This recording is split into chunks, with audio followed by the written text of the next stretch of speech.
Cordial saludo. En este video trabajaremos el concepto de variable aleatoria.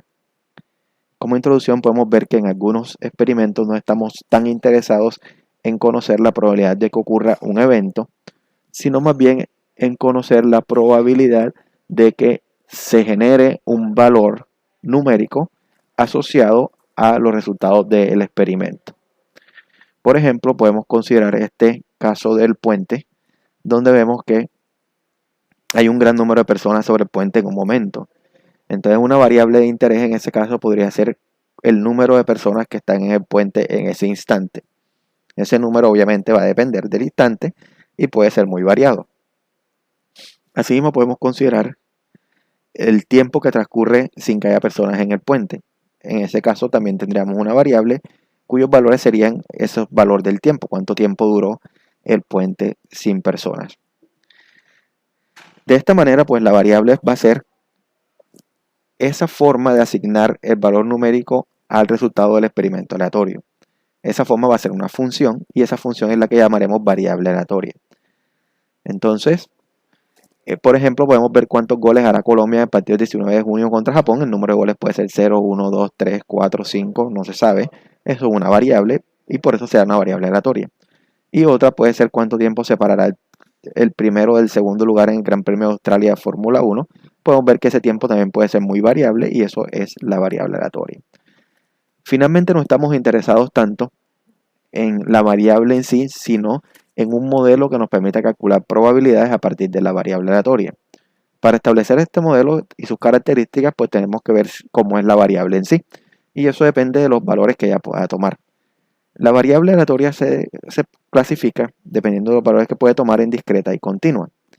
Una variable será discreta si los valores que ella toma hacen que cambie dejando espacios entre ellos. Por ejemplo, si vemos aquí la altura que va creciendo la pared a medida que va agregando ladrillos, ella va a crecer en una cantidad relativamente fija. Mientras que, por ejemplo, una variable será continua si ella toma valores cubriendo todo un intervalo.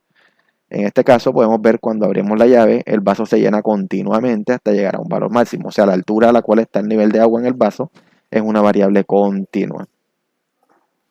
Ya que conocemos las características, podemos preguntarnos cómo calcular la probabilidad. Entonces, para calcular la probabilidad vamos a necesitar unas funciones que se van a llamar diferentes dependiendo si la variable es discreta o continua. Si la variable es discreta, hay una función que se llama función de masa que permite calcular cuál es la probabilidad de que la variable tome un valor B cualquiera. Esa se llama función de masa. Esa función de masa va a tomar valores puntuales y va a dar la probabilidad en cada valor. Por otro lado tenemos para las variables continuas una función que se conoce como función de densidad, la cual no es probabilidad, no genera probabilidad, pero que nos permite calcular la probabilidad de que la variable tome valores inferiores a un valor dado. En ese caso se calcula la probabilidad usando el área y no como en el caso de la función de masa, que la probabilidad es cada uno de los valores que tenemos en la función de masa. Entonces, en ambos casos existe lo que se conoce como función de distribución. La función de distribución nos permite calcular la probabilidad de que la variable x tome valores menores o iguales a un valor b. Esa función de distribución, para el caso de las variables discretas, va a ser una suma, la suma de los valores anteriores a b. Esos valores se evalúan en la función de masa y se suman todos los valores para encontrar la probabilidad de que la variable sea menor o igual que el valor b. Pero en el caso de las variables continuas, la función de distribución se obtiene por un área que no se puede determinar directamente y que depende de las características propias de la distribución. En general, para calcular ese área vamos a necesitar algunos conceptos del cálculo integral o vamos a necesitar una función que ya esté preestablecida y que se puede evaluar en cualquier valor b. Gracias.